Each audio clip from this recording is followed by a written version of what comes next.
Alhamdulillahirrahmanirrahim. Wassalatu wassalamu ala asyrafil anbiya wal mursalin wa ala alihi washabbihi ajma'in. Rabbi shrah li sadri wa yassir li amri wahlul 'uqdatam min lisani qawli. Wa ba'du.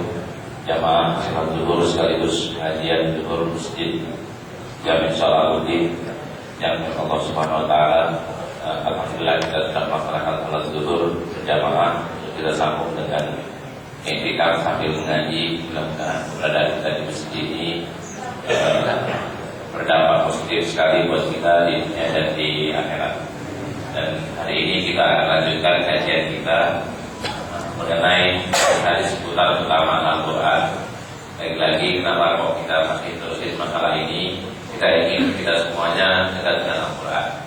Nah, salah satunya adalah cara kita untuk dekat dengan Al-Quran.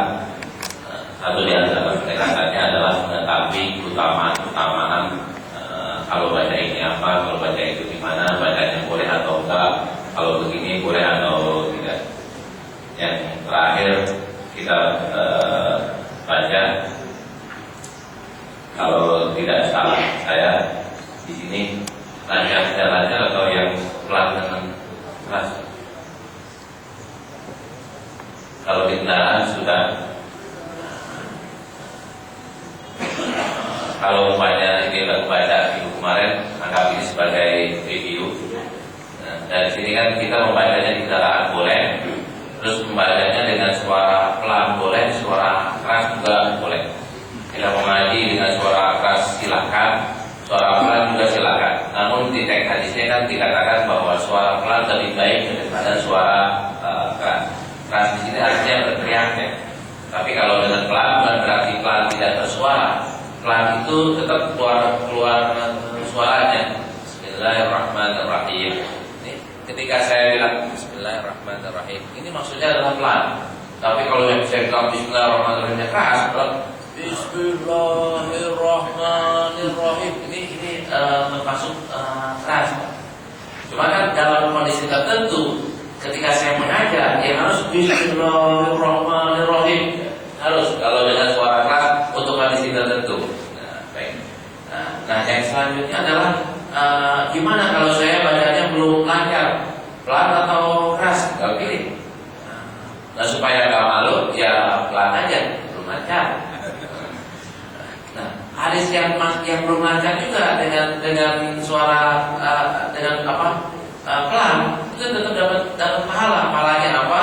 An Aisyah radhiyallahu anhuma qala Rasulullah sallallahu alaihi wasallam allazi yaqra'ul Qur'an wa huwa mahirun bihi ma'asafratil kiramil barara walladzi yaqra'uhu wa huwa syahidun alaihi falahu ajrani.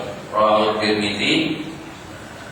Hadis ini hadis, kita lihat teks di bawahnya, hadis sahih riwayat Imam Tirmidzi. Rasulullah SAW bersabda, orang yang membaca Al-Quran wa huwa mahirun bihi, dan dia sudah lancar, dia akan bersama ma'as-safaratil kiramil bararah, bersama malaikat. Artinya kelasnya kelas atas. Tapi orang yang walladzi yaqra'u wa syahidun alaihi, orang yang baca Quran yang masih masih belum lancar, falahu ajrani, dia terdapat pahala. Pahalanya dua, pahala membaca dan pahala berusaha. Tapi kalau buat yang lancar, ya pertama dari sisi berapa jumlah ayatnya juga pasti berbeda. Kalau nggak lancar kan paling satu halaman itu 1 jam baru habis, Pak. Tapi kalau udah lancar 1 jam itu bisa habis 1 juz. Nah itu pahalanya berapa juga pasti beda. Sedangkan pahala harapnya tetap orang yang baca Bismillah, lama banget kan? Nah, itu hurufnya berapa? Hurufnya 30. Ya, pahala 30 kali 10. Orang yang baca lancar Bismillahirrahmanirrahim, ya 30 kali 10. Itu kan pahala itunya sama. Tapi kan yang tadi yang lancar itu bisa 1 juz berapa huruf? Ya. Ini terutama orang yang lancar dan tidak lancar. Nah, dari konsep ini kita disuruh mana? Kita disuruh dapat pahala 2 doang atau duduk di depan atau kelasnya naik? Kan kita disuruh kelasnya naik. Kelasnya naik itu bersama malaikat. Malaikat berarti Qurannya harus lancar. Kan gitu. balik ini kan seperti itu Pak. Walhasil kita disuruh menjadi yang terbaik. Baik. Kalau umpamanya lancar dan tidak lancarnya kita sudah tahu. Banyak kendaraan boleh, apa ngajarin orang bagus. Artinya pendekatan kita lewat dimanapun juga dengan Al-Quran itu bermanfaat dan berpahala. Akan tapi kan masih banyak di antara kita yang masih jaraknya jauh dengan Al-Quran. Dan jaraknya jauh disindir oleh Rasulullah dengan perumpamaan. Kan Rasulullah bersabda di Ibnu Abbas radhiyallahu anhu qala Rasulullah sallallahu alaihi wasallam innalladzina laysa fi jawfi syai'un minal Qur'an kal baitil qarin rawahu Tirmidzi wa Ahmad wa Bukhari. Ibnu Abbas berkata Rasulullah sallallahu alaihi wasallam bersabda, sungguhnya orang yang dalam mulutnya tidak ada Al-Qur'an bagaikan rumah yang runtuh. Artinya kalau mulut kita jarang baca Quran, mulut kita enggak hafal Al-Qur'an, hafalnya cuma 4 surah lagu, ayat hafal 400 lagu. Entar di pada masanya gimana Pak? Kalau umpamanya kita sengaja kita ngambil lagi tarikannya ke potret surga dan neraka.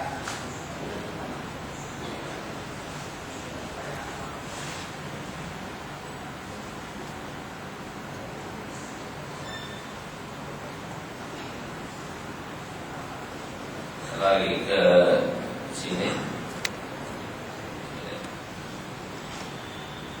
Nah, ini kita dihisapnya gimana? Ini gimana? Kita di masa kita mau berteman sama siapa? Apa nggak malu?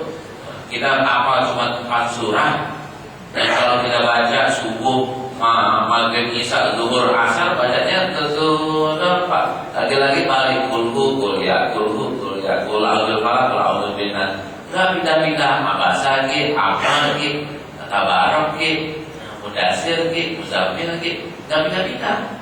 Nah, enggak pindah-pindah, padahal kita laku banyak banget yang kita hafal. Atau mungkin yang undang-undang pasal sekian kita hafal. Malu Pak. Malunya sama Allah. Ntar ketika di mahsyar kita malu, di hisab kita malu, di jembatan Shiratal Mustaqim gak terang-terang karena lagu-lagu yang kita hafal gak bisa nerangin kita di jembatan Shiratal Mustaqim. Sedangkan Quran itu bisa menjadi penerang kita mau berjalan di jembatan Shiratal Mustaqim. Nah, hasil apakah salah saya berprofesi sebagai pakar hukum? Enggak. Apakah saya salah sebagai orang yang bekerja di pajak, ahli akuntan? Enggak. Cuma jadilah pegawai dirjen pajak yang dekat dengan Al-Quran, yang selalu baca Al-Quran, yang hafal boleh jadi nggak usah 30 juz lah, yang hafal 10 juz atau 1 juz amat lah minimal, 1 juz amat. Bisa kan? Kita katakan bisa. Kita mulainya dari 1 ayat per hari. Kita lah ke ayat-ayat yang kita anggap pendek dan mudah untuk dihafal. Nah, sekali lagi perjalanan ini pasti dan kita akan dipertanyakan kita di sini. Kedekatan kita akan ditanya.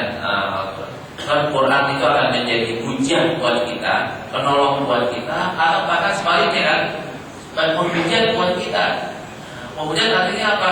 Quran akan berteriak, nah, tuh anak yang gak pernah megang dengan Al-Quran, tuh anak yang gak pernah baca Al-Quran, tuh orang yang jauh banget sama Al-Quran. Ini yang kita khawatirkan. Baik, kita kembali ke tema ini ya. Hadis yang lainnya adalah perumpamaan an Anas bin Malik radhiyallahu anhu, an Abi Musa al-Asy'ari radhiyallahu anhu, an Nabi sallallahu alaihi wasallam qala mathalul mu'min alladhi yaqra'ul Qur'an mathalul udrujah rimu al-ghaib wa tuhmatul ghaib wa mathalul mu'min alladhi la yaqra'ul Qur'an mathalul tamra la rihala wa tuhmatul wud wa mathalul munafiq alladhi yaqra'ul Qur'an mithlu rayhana rimu al-ghaib wa tuhmatul wud wa mathalul munafiq alladhi la yaqra'ul Qur'an kama qala Allah laisa laha ribun wa tuhmatul wud. Hadis ini sahih riwayat Imam Bukhari dan Imam Muslim. Rasulullah sallallahu alaihi wasallam bersabda, perumpamaan orang mukmin yang membaca Quran seperti buah mutruja. Mutruja semacam buah jeruk. Rihuha thayyib, baunya enak, rasanya juga manis. Sedangkan umat orang mukmin yang tidak membaca Al-Quran seperti buah tamar, buah kurma, rasanya manis tapi baunya nggak ada. Baunya nggak ada. Artinya baunya nggak ada. Dia bagus buat diri dia, tapi nggak bermanfaat buat orang lain. Tapi kan kalau baunya enak, rasanya enak, kan bermanfaat buat dia, bermanfaat juga buat orang lain. Nah, sedangkan orang munafik yang membaca Al-Quran seperti raihana, baunya enak tapi rasanya pahit, kan enak Pak. Baunya doang, kita dibohongin doang kan kayak gitu. Sedangkan orang munafik yang nggak baca Quran seperti buah hantam, baunya udah nggak ada, rasanya pahit banget. Dan kita insya Allah yang hadir semua di masjid ini tidak masuk kategori munafik ya, baik munafik yang baca Quran maupun munafik yang tidak baca Quran. Ya, kita tinggal kita yang hadir semua di sini adalah orang mukmin. Tinggal permasalahannya mukmin yang satu atau mukmin yang dua, kan gitu kan? Mukmin yang baca Quran atau mukmin yang tidak baca Quran. Nah, supaya kita masuk ke sini, masuk ke utruja, masuk ke buah jeruk. Buah jeruk itu syaratnya adalah 10 ayat Pak. Minimal seharinya adalah kita baca 10 ayat. Baca di luar sholat. Kalau kita kurang dari 10, maka kita berkategori tidak membaca Al-Quran. Ghafil dalam bahasa hadisnya, orang-orang yang lalai. Tapi kalau kita udah 10, maka masuk. Nah, 10 tambahin lagi, kalau bisa 100, maka termasuk orang yang kutub. Kalau bisa 1000, termasuk orang yang banyak membaca Al-Quran. Nah, kita minimal adalah 10. Nah, 10 ini aja kalau kita baca. Kita nuridin ya, nuridin qul huwallahu ahad, qul a'udzu birabbil nas sebelum tidur atau pas sholat, itu kita udah lewat tuh Pak. Syarat minimal 10 ayat udah lewat. Kalau kita nuridin, pertama sebelum tidur kita wiridin itu, pas habis sholat kita wiridin itu, maka batasan minimalnya sudah masuk. Tinggal peningkatannya. Mau berapa lembar, berapa ayat, silakan. Boleh kita baca satu kali satu lembar, boleh juga lebih daripada itu. Buat orang-orang yang hafal kan biasanya 1 juz per hari, dia harus mengulang. Nah, kalau umpamanya kita sudah baca 10 ayat, utruja atau bukan? Jeruk, tapi jeruk lokal Pak. Jeruk masih asam dikit gitu kan. Belum jeruk yang mahal. Baik, kita lanjutkan.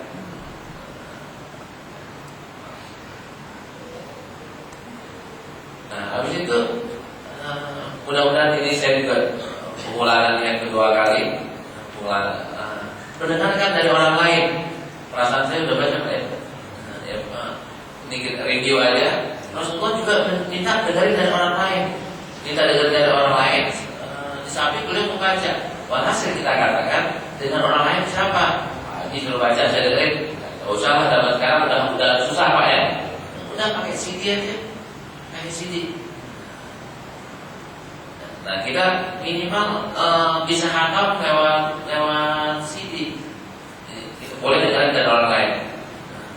Hadisnya tadi tinggal kita klik sebenarnya. Isinya adalah Rasulullah juga mendengarkan itu dari orang lain. Meminta beberapa orang sahabat Nabi yang memang bacaannya enak untuk baca. Tapi bukan sebagai imam ya.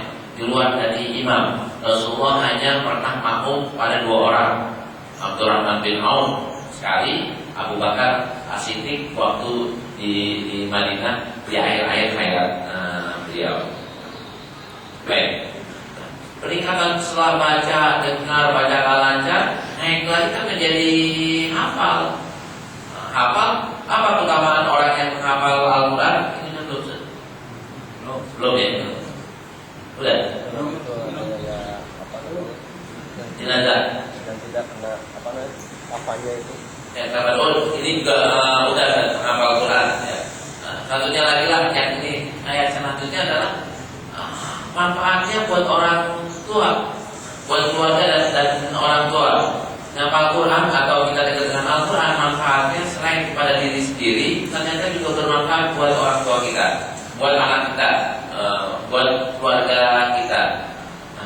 Mungkin maaf, saya nggak tahu di sini udah banyak yang hafal Quran atau belum. Kita anggaplah kita yang nggak hafal Quran, Kalau umpamanya kita tidak termasuk penghafal Al-Quran, kenapa kita nggak mempersiapkan orang yang menghafal Al-Quran dari keluarga kita, anak kita? Kalau udah punya cucu, kenapa nggak cucu kita? Apa manfaatnya? Ini manfaatnya kita lihat manfaatnya. An Mu'adz al-Juhani radhiyallahu anhu anna Rasulullah sallallahu alaihi wasallam qala man qara'a al-Qur'an wa amila bima fihi qul bisa walidahu tajat yaumal qiyamah tawhu ahsan min dawli syamsi fi buyutid dunya law kana fikum fama tanukum billadhi amila bihadza. Hadis ini hadis riwayat Imam Abu Daud. Kualitas hadisnya dhaif, namun dia akan diperkuat dengan hadis yang setelahnya. Orang yang baca Quran, kata Rasulullah SAW, terus mengajarkannya, nanti orang tuanya akan dipakein mahkota. Mahkota ini pada hari kiamat sinarnya lebih hebat daripada sinar matahari yang ada di dunia ini, yang menyinari rumah kita. Itu orang tua yang orang yang baca Quran. Ini nggak hafal Quran, baca Quran dan mengamalkannya. Orang tua ini pakai begitu. Atas Rasulullah bertanya, kalau ada orang tuanya itu dipakai mahkota seperti itu, gimana yang bacanya, gimana orangnya? Nah, kalau kita umpamanya kita yang pakai mahkota, anak kita kan lebih hebat. Tapi jangan sampai bapaknya nggak pakai mahkota, anaknya juga pakai mahkota. Nah, kita bisa ketolong dengan anak. Nah, kita gambarin di sini di jembatan Shiratal Mustaqim. Kalau umpamanya untuk dalam jari kita lambat lewat jembatannya, ilustrasinya kita lambat lewat jembatan Shiratal Mustaqim, pelan banget, anak kita lebih cepat, anak kita udah masuk ke surga duluan. Kan anak-anak kita panggil kita, Pak. Panggil kita dengan buka laptop, searching mana bapak saya. Nah, bapak saya mana, ibu saya mana, dicari. Ketika ibunya lagi kondisinya parah di sini, kebingungan, ketakutan dan sebagainya, atau bapaknya di sini, kirim syafaat, dapat syafaat, timbangannya cepat. Itu kayak kita dapat bensin atau dapat dicas baru, bisa selamat, bisa mampirnya cuma sebentar doang. Kan boleh kalau kita nggak dicas, nggak dapat bantuan dari anak kita, boleh jadi kita mampir di neraka di paling sini, di sini paling ringan. Akan tapi kan seminggu kan enak. Seminggu dapat syafaat, akhirnya cuma 4 hari, atau seminggu dapat syafaat, akhirnya cuma 1 hari keluar. Bahkan anak kita yang punya. Nah, walhasil kita jangan sampai nggak punya bekal lah, udah kitanya nggak hafal Quran, udah kitanya baca Qurannya kadang-kadang tidak. Tapi kita punya bekal, Pak. Punya jagoan, yaitu anak kita atau cucu kita. Syukur-syukur kita sendiri juga hebat, anak kita juga hebat, cucu kita juga hebat. Tapi jelas orang bertanggung jawab terhadap dirinya dulu, baru bisa membantu orang lain. Cucu bisa. Pak Haji udah bisa mempersiapkan cucunya, Pak Haji. Di hadis yang lainnya, An Ali bin Abi Thalib radhiyallahu anhu qala Rasulullah sallallahu alaihi wasallam, man qara'a al-Qur'an, barang siapa baca Quran wa sadharahu fa ahalla halalahu wa harrama haramahu adkhalahu bil jannah wa syafa'ahu fi asharin min ahli baitihi kullu qad wajabat lahunna. Barang siapa membaca Al-Quran dan menampakkannya, artinya mengamalkannya dengan menghalalkan apa yang dihalalkan Al-Quran, mengharapkan apa yang diharapkan oleh Al-Quran, apa manfaatnya? Nah, dia akan masuk surga. Dia juga akan memasukkan surga 10 orang dari keluarganya. 10 10 orang keluarganya, dan keluarganya ini semuanya sebenarnya udah polisi masuk ke neraka. Ya kali 10 orang. 10 orang ini kan keluarga. Yang dipilih siapa? Ya terserah yang bersangkutan. Yang dipilih ibunya atau bapaknya, atau yang dipilih orang lain, kakak dan adiknya atau ponakannya, terserah dia. Wah, mesti harus bapaknya? Enggak, tidak mesti harus bapaknya. Dan nanti orang itu memilih siapa? Memilih orang yang paling berjasa. Kalau bapaknya malah melarang dia ke pengajian, yang membiayai atau menyuruh adalah anak kakaknya, maka yang dicari kakaknya dulu, Pak, bukan bapaknya atau ibunya. Tapi kalau bapak dan ibunya justru yang mendorong, maka yang dicari duluan adalah bapak dan ibunya. Nah, ini manfaatnya. Hadis ini doang, cuma gabung sama hadis yang tadi, maknanya sama. Artinya ini saling menopang, saling menguatkan.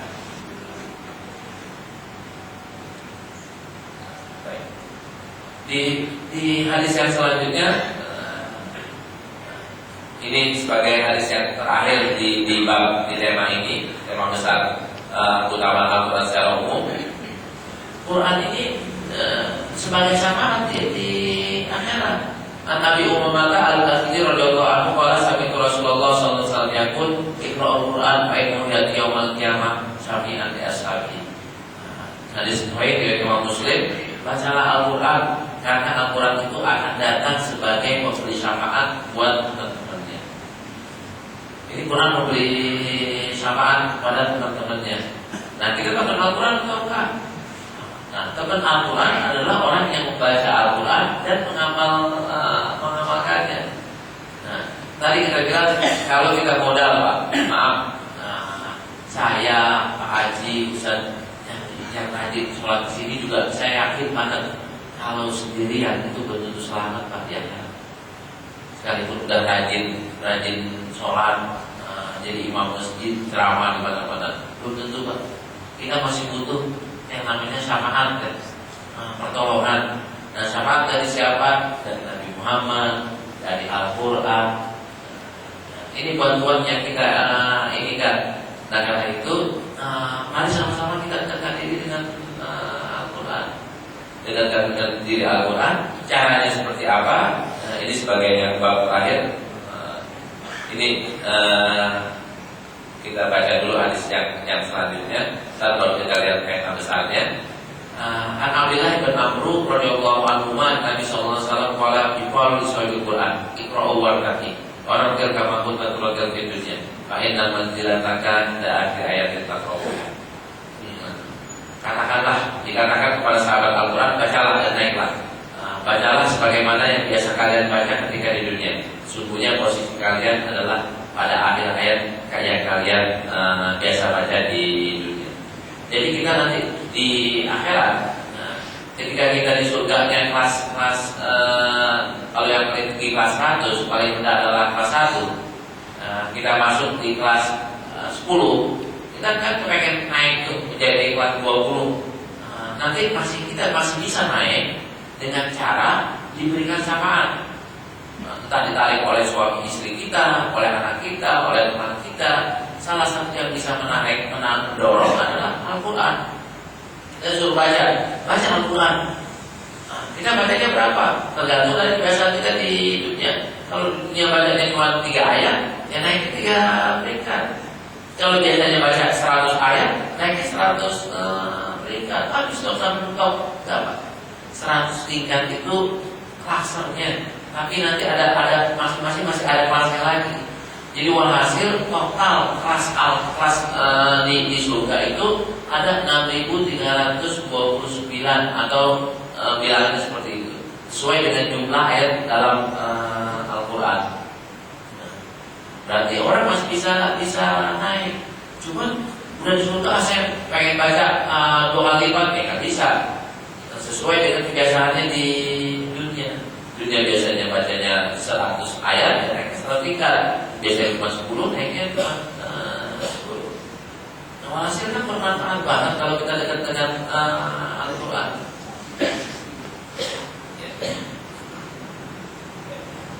Di hadis yang selanjutnya, sama penegasan terhadap Al-Quran sebagai syafaat. Yaji'ul Quran yang qiyamah fa yuqalu la fa yuqalu ya rabbi hallihi fa yubasu kadal karamah fa yuqalu ya rabbi zidhu fa yubasu kadal karamah fa yuqalu ya rabbi qad'atu fa yaqa'atu fa yuqalu lahu iqra wartaqi wa tuzadu bi kulli ayatin hasanah. Rawahu Tirmidzi. Hadis ini sahih atau tidak kita lihat di footnote-nya. Hadis ini sahih dari Imam Tirmidzi, beliau mengatakan hadis ini sebagai hadis hasan sahih. Nah, ayat itu sama dengan hadis yang tadi.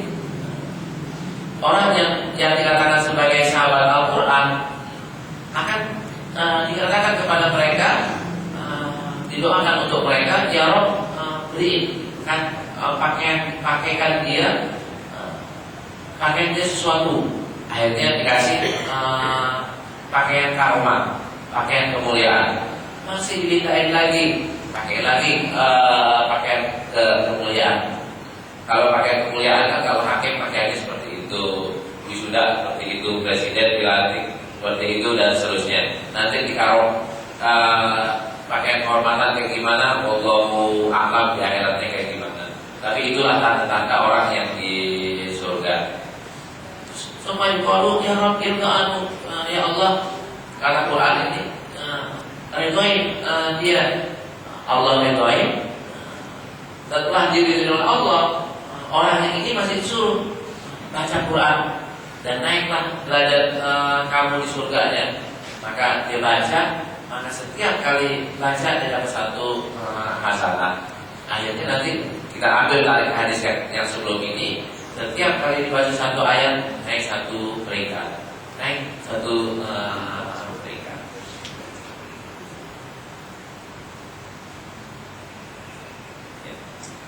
Kita ini hadis yang terakhir. An Ali bin Abi Thalib, sama hadisnya yang tadi yang sudah pernah kita baca. An Ali bin Abi Thalib radhiyallahu anhu qala Rasulullah sallallahu alaihi wasallam man qara'a al-Qur'an wa tadhakkarahu fa halalahu wa haramahu adkhalahu Allahu bil jannah wa syafa'ahu fi asharin min ahli baitihi kulluhum qad wajabat lahum nar. Hadis ini dhaif tapi dikuatkan dengan tiga hadis yang sahih yang tadi. Jadi dia naik peringkatnya menjadi hasan di ghairi. Nah, hadis ini orang yang baca Quran dan mengamalkannya, menghalalkan apa yang dihalalkan, mengharamkan apa yang diharamkan Al-Quran, dia akan diperbolehkan memasukkan saudaranya 10 orang. Saudaranya ini semuanya sudah ditentukan oleh pasti masuk neraka.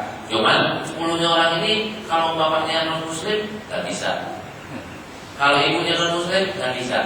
10 orang ini adalah jatah buat familinya yang muslim, yang mukmin, bukan orang yang non muslim. Nah, sebelum kita tinjau ke tema besar selanjutnya, palilah surah-surah tertentu, kita ingin ingatkan petanya, Pak. Peta hubungan kita dengan Al-Quran. Ini saya ingin ingatkan lagi. Sudahkah kita menjadikan Al-Quran sebagai petunjuk? Sudahkah kita menjadikan Al-Quran sebagai penjelas, mengingat? Kalau sudah menjadi petunjuk, penjelas, mengingat, maka otomatis Quran akan menjadi penyembuh, akan jadi obat. Kalau itu sudah tidak mudah, paling mudah, otomatis nanti Al-Quran akan menjadi syafaat. Memberi syafaat kita yang tadi kita pas kajian terakhir itu tentang Al-Quran bisa memberikan syafaat. Kan kalau kita sudah jadi ini, Quran ini sebagai petunjuk, penjelas, mengingat, penyembuh, akhirnya menjadi syafaat. Ini di akhirat dan bagi dunia. Ini di dunia. Ini kita jadikannya di dunia. Ini sebagai balasan. Nah, cara untuk sampai ke situ adalah mari kita rubah dari membaca ke memahami. Caranya baca terjemahannya, caranya baca tafsirnya. Kita naikin peringkat kita dari sekedar membaca Al-Quran menjadi memahami Al-Quran, menjadi mengerti Al-Quran. Syukur-syukur kita bisa menjadi mengkaji Al-Quran. Nah, kalau sudah menjadi Al-Quran, Al-Quran itu sebagai sumber rujukan kita kan, sebagai marji kita, Apa-apa nanyanya ke Quran, apa-apa nanyanya ke Quran. Saya nggak ngerti, Ustaz, nggak ngerti. Kan pakai baca, pakai terjemah, pakai tafsir. Bacanya ntar ayatnya di mana? Ayatnya di mana? Ini Pak. Bulan kemarin saya belum sempat tampilin. Ini baru pertama kali saya tampilin.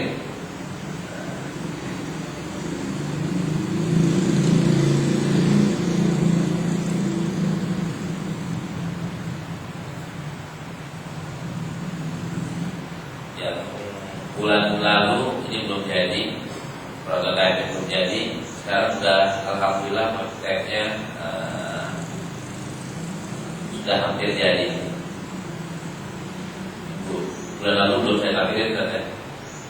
Ini belum. Ini saya kalau kecil.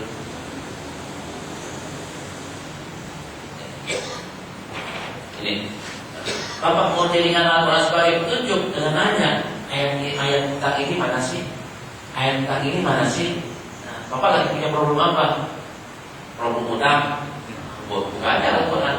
Problem dapat warisan? Bukan aja Al-Quran. Mau jual beli? Lagi marah? Bagaimana cara penyelesaiannya? Bacalah Al-Quran. Ini kan di Al-Quran semua prinsip-prinsip kan ada. Al-Quran kan kitab yang sempurna ya, yang paling lengkap. Cuma masalahnya kita mengerti atau tidak. Nah, untuk pendekatannya itu saya alhamdulillah dengan segala kekurangannya udah saya bikinin di tematik Al-Quran. Begini ya. Al-Quran isinya kan akidah, akhlak, syariat, ilmu, alam gaib, kisah ya. Alam gaib, alam akhirat, alam dunia. Ini tema besarnya. Ada yang membaginya tema besarnya 2, ada yang membaginya 3, ada yang membaginya 5, ada yang membagi 7. Saya membaginya menjadi 8. Syariat, detektif syariat. Mau nanya tentang apa? Ada kaitan dengan ibadah atau tentang muamalah, tentang awal sasiat, atau tentang kinayah, atau tentang fikih kontemporer. Tinggal klik fikih awal sasiat. Awal sasiat kan perkawinan, perceraian, waris. Saya mau nikah lagi, kawin aja. Nikah lagi apa janda apa perawan? Tinggal klik. Nikah janda boleh nggak Ustaz? Tinggal klik ayatnya mana. Nah, ini ayatnya. Ayat nikah sama janda boleh. Perawan boleh. Klik lagi kembali ke sininya bisa milih yang lain. Hamba saya udah ada ya. Mau memilih wanita yang soleh ini kan ini aja apa namanya tema besarnya kan atau aturan sebenarnya kita disuruh yang soleh ya. Cari yang soleh. Kayaknya mana? Kalau umpamanya anak kita pacarnya kurang baik ya, kayak gitu. Dia mau cari jodoh. Nanti dia kalau cari jodoh, cari suami atau cari istri, carilah orang yang soleh. Ini baca apa manfaatnya. Di sini akan dijelaskan dalam Al-Quran. Saya mau cari aja, tinggal cari. Saya ketik di sini akhlak umpamanya, akhlak. Karena yang kita lagi cari tentang akhlak, klik. Akhlak ada yang akhlak yang mulia, ada akhlak yang tidak mulia. Akhlak yang mulia apa? Di antaranya menyampaikan amanat, klik menyampaikan amanat. Ada banyak ayatnya, pilih aja. Surat An-Nisa ayat 2, tinggal klik ini turun ya. An-Nisa ayat 2. Lihat lagi ke atas, tinggal klik ke atas. Ayat yang surat ke-23 ayat 8, klik di sini. 23 ayat 8 akan muncul. Ini balik ke sini. Nanti yang lagi kita lagi desain ya. Kan ini klik ini, bacanya masih nggak lancar, keluar suaranya saya sudah es. Cuma saya belum tentukan apakah saya sudah es atau saya Huzaifi atau saya Musori antara 3. Yang baca entah siapa nih. Tapi saya cerita sama Ustaz Yusuf aku bilang saya Yusuf Mansur aja. Tapi ini harus rekaman dan potong-potong ya, karena per ayat nggak bisa jeblok semua satu surah nggak bisa, nanti potong-potong. Karena boleh jadi satu surah itu kan isinya beberapa tema, maka harus dipotong. Dan mungkin ini akan dilakukan insyaallah bulan Ramadan. Dan ini hukumnya buat yang hadir di sini, buat pegawai pajak dan muslim itu fardu ain. Kenapa kok fardu ain? Nah, kayak gini, buat bapak-bapak wajib gak punya Al-Quran? Wajib punya Al-Quran. Kalau ada di antara kita nih gak punya Al-Quran, nanti insya Allah akan disiksa gara-gara gak punya Al-Quran. Kenapa? Motor punya, baju punya, Al-Quran gak punya. Kan jadi salah. Kan ini bukan Al-Quran, ini kan petunjuk, pendamping. Kita mau nanya apa-apa, kita gak ahli tafsir, kita gak ahli ini, tapi kita ingin menjadikan Al-Quran sebagai maroji.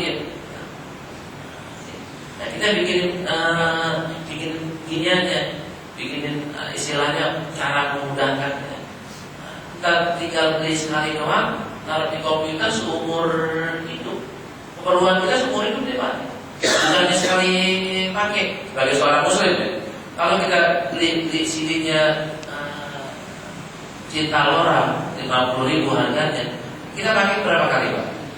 Paling banyak sebulan, udah bosen kita akan pakai lagi 50.000. Atau sini cara menghitung pajak yang efektif, paling kita bacanya cuma seminggu, sebulan, udah mahir kita nggak pernah pakai lagi. Kalau Al-Quran, kapan kita bisa meninggalkan Al-Quran Pak? Sebagai seorang muslim kan kalau kita mati baru kita meninggalkan Al-Quran. Dan nanti insya Allah program ini bukan fatwa ya, tapi merupakan satu kewajiban kesadaran kita sebagai seorang muslim. Dan saya tidak akan menjualnya dengan jumlah yang besar. Hanya saya jual hanya 50.000. 50.000. Kok bisa murah banget? Padahal kan bisa dapat untung banyak dari sini. Insya Allah harganya 200.000, tapi 50.000-nya saya sedekah. 50.000-nya biar orang-orang beli 50.000 langsung taruh. Bahkan tidak di ini Pak, tidak diprotek. Saya tidak protek. Artinya mengopi ke orang pun boleh, sekalipun sebaiknya beli yang asli. Silakan. Kan habis itu taruh di Galaxy Tab-nya silakan, ke iPad silakan. Cuman beda versi. Kalau buat yang di iniannya, di handphonenya, beli versi yang handphone, biar fontnya itu bisa kecil. Insya Allah ini sudah dirancang. Bahkan bahasanya tinggal 3. Bahasa Inggris tinggal klik doang, berubah menjadi bahasa Inggris. Bahasa Arab, bahasa Indonesia tinggal klik, bahasa Arab tinggal klik. Kita pakai 3 bahasa insya Allah. Rancangannya sudah hampir selesai, tinggal didoain Pak. Doain mudah-mudahan ini bermanfaat sekali, bermanfaat buat umat. Satu orang, seorang datang, Ustaz ini berarti sama SBY atau sama Menteri Agama. Setelah dan umat SBY boleh, Menteri Agama boleh. Asal bisa tersebar ke seluruh Indonesia. Dan ya, masih ada 5 menit lagi, kita buka pertanyaan. Silakan yang ingin bertanya. Ustaz, tanya yang itu tadi yang batasan minimal 10 ayat itu ada Ustaz kali. Ya, akar ya hadisnya doib Pak. Hadisnya doib. Hadisnya itu barang siapa yang baca 10 ayat, lam yakun minal ghafilin, tidak termasuk orang yang ghafil, yang lalai. Barang siapa yang baca 1 ayat, minal qanitin, termasuk orang yang tunduk. Orang yang baca 1000 ayat, minal mukatsirin, termasuk orang yang banyak membaca Al-Quran. Kalau 10 nggak dianggap banyak, 100 juga nggak dianggap banyak, 1000. Kalau bacanya 1000, maka 7 hari khatam. Kalau bacanya 100, 60 hari ya, 63 hari, 2 bulan khatam. Bacanya 10 ayat, 2 tahun baru khatam. Ya, tinggal pilih mana? Pilih 2 tahun khatam, program 10. Nah, kalau kita ikut program bacanya 10, apalnya 1, kan boleh. Bacanya 10 ayat, tapi ini aja 1. Ini bacanya harus urut dari awal sampai akhir atau enggak? Kalau kita ikut program 10, nggak apa-apa baca 10, apa 1, besok baca 10 yang itu lagi, apalnya tambah 1 lagi kan jadi 2. Itu terus. Yang penting semakin kita dekat dengan Al-Quran, semakin banyak. Baik, silakan.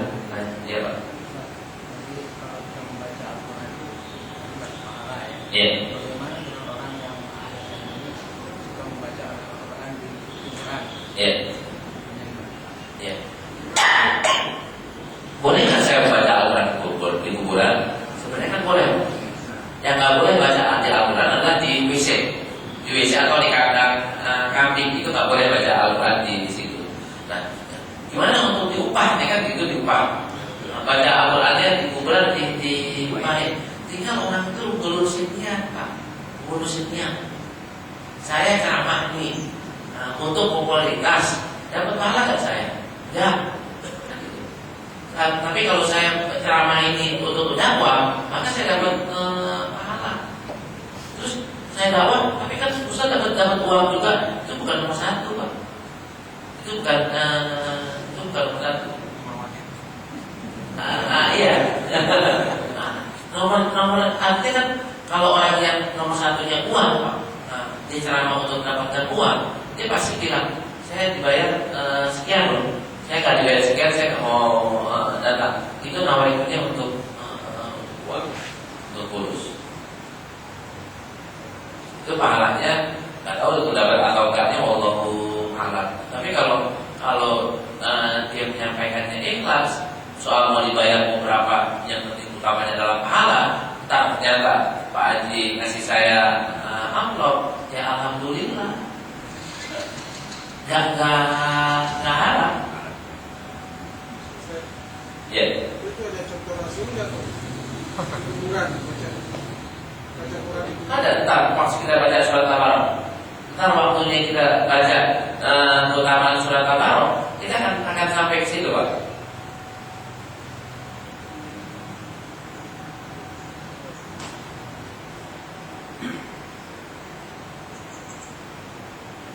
Ini kita belum sampai. Ntar ketika di sini ada baca di kuburan. Ketika di sini ntar ada soal boleh nggak ngambil uang dibayar setelah mengajarkan Al-Quran. Guru les ya, guru tahfidz boleh nggak ngambil Al-Quran di sini. Cuman Rasulullah nggak pernah. Ini orang mau baca di kuburan, Pak, bukan orang sengaja membaca diupah di kuburan. Walhasil prosesnya harus berbeda-beda lagi. Yang pertama adalah pelurusan soal nama itu. Baik. Selanjutnya. Apa penggambaran sirah pengadaan di akhir hari sama? Ya. Maka waktu di dunia ini kita sudah selalu Ya. Siratal mustaqim di kita kan jalannya bukan jalan di mana, Pak ya.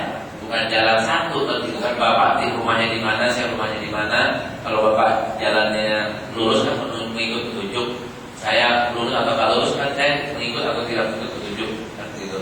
Nah, artinya siratal mustaqim kan di dunia ini kan petunjuk. Tapi kalau arti siratal mustaqim yang di akhirat, sirat namanya adalah jalan, ibadahnya itu yang di akhirat digambarkan. Ini buat ilustrasi, Pak ya, ilustrasi. Di bawahnya memang neraka. Orang lewat di sini, dan di sini emang tipis banget. Apakah rambut di belah 7? Nggak ada hadisnya rambut di belah 7. Tapi tipis dan tajam, iya. Kondisinya gelap, iya. Penerangnya adalah amal kita. Quran menjadi penerang. Nanti orang ada jalannya secepat kilat, itu riwayatnya kuat kanan. Nah, termasuk yang di sini kan, orang di sini, bawahnya neraka, iya, neraka, dan ini bergelombang kan, gitu kan. Neraka kan isinya tingkatannya 7 ya, nggak tertuju. Pengisian neraka tuh Pak. Ketika ini full, ini tertutup baru pindah ke sini. Gambarannya kayak gimana? Orang kita disuruh jalan tuh nggak ngantri Pak. Kita disuruh jalan, cuma kan ada yang langsung masuk ke jembatan Shiratul Mustaqim itu nggak satu ya. Jembatan Shiratul Mustaqimnya banyak. Cuma ada yang jalannya cepat, bahkan ada yang jalannya pelan banget. Bawahnya di neraka. Ada orang yang baru selangkah udah jatuh, jus. Karena terlalu musuh orang Islam. Dosa tuh nggak boleh. Kalau meninggalnya dalam keadaan kafir, karena dia terlalu musuh Islam. Hampir pasti ya. Iya, tapi kalau jus masuk Islam besok, enggak. Yang aun, ya. Itu baru. Tapi kan matinya dia nggak mengangkat tangan. Enggak. Udah enggak diterima. Udah enggak diterima. Udah enggak diterima. Itu di radio Ustaz Titik itu. Iya. Kita kan Allah alam kalau umpamanya diterima atau enggaknya Allah alam. Tapi kalau umpamanya tidak diterima, maka termasuk orang yang pertama nanti baru selangkah 2 langkah udah jatuh, karena kelas yang paling bawah. Baru selesai di sini, orang yang langkahnya berapa puluh langkah baru jatuh, orang berapa langkah baru jatuh. Orang mungkin dengan keimanannya di sini lewat ya Pak, lewat. Tapi etapa keberapa udah mulai itu. Etapa keberapa kan nggak mungkin orang yang banyak dosanya bareng sama orang yang dosanya cuma sedikit. Nah kita lewat atau enggak Wallahu a'lam. Nah, tapi kebanyakan orang mukmin masuk nerakanya yang di sini. Nanti akhirnya neraka orang muslim pertama terpisah antara neraka orang mukmin dengan neraka orang kafir. Itu terpisah, bentuknya juga berbeda. Neraka orang kafir habis pada masuk tuh tutup close. Semacam orang masuk ke kualinya dia nggak bisa keluar lagi. Sedangkan nerakanya orang mukmin itu atasnya open, terbuka. Pada waktunya dia akan keluar. Dia akan keluar pindah ke surga melalui mandi dulu di Nahrul Raya, di sungai kehidupan. Kita ceritain bahwa nanti tinggal satu sampel ya, satu cap. Entah di mana, nggak ceritain hadisnya, bahwa orang ini adalah mantan mudi. Jemaah Sholahuddin, kalau ketemuan, ya tahulah bahwa yang ini mantan, yang ini bukan. Ketahuan, cuma kita nggak ada lagi sifat dengki, sudah kasih nggak ada lagi, karena udah masuk ke surga. Kantara itu Apa? kantara. Kantara artinya jembatan, istilah Pak. Jembatan yang di sini istilah, di sini jembatan, sama-sama. Cuman di sini tempat orang mukmin saling berselisih, nyari. Banyak orang mukmin banyak jatuhnya di sini Pak. Di sini dikontrol. Nah, di sini yang orang yang mau jatuh nyari kesalahan orang lain untuk dijadikan kebaikan buat dia. Kalau Dari mana? riwayat. Jadi semua ini tidak ada yang ilustrasi sendiri Pak. Semuanya riwayat.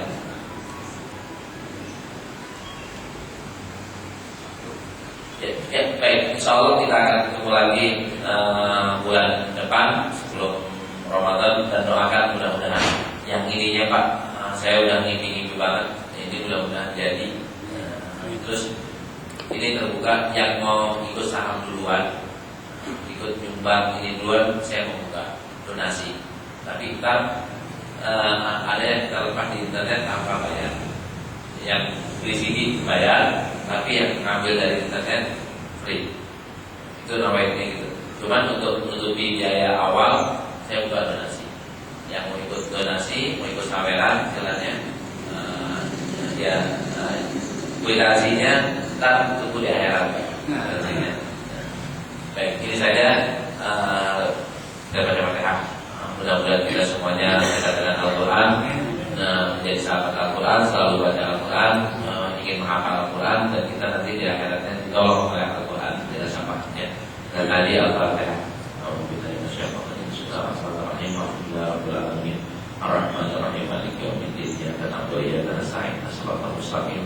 Shiratal ladzina an'amta 'alaihim ghairil maghdubi 'alaihim waladdallin. Rabbana karim wa ya iman ya bi ya ila bi madinah. Ya rabbana lakal hamdu yang bagi ya karim wa bi sultanik. Allahumma salli ala Muhammad wa ala alihi Allahumma inna dzikra wa syukrika wa ibadatika wa la taj'alna mughfilin. Allahumma inna dzikra wa syukrika wa ibadatika wa la taj'alna mughfilin. Allahumma hamdna bil Qur'an wa ja'alna imama wa nura wa huda wa rahmah. Allahumma dzikirna wa nasina wa inna wa jahilna wa tudna tilawatahu ana laila wa rabbana wa ij'alhu lana hujjatan la hujjatan alaina ya rahman. Rabbana atina fid dunya hasanah wa fil akhirati hasanah wa qina adzabannar. Sallallahu alaihi wa sallam. Alhamdulillahi rabbil alamin. Salam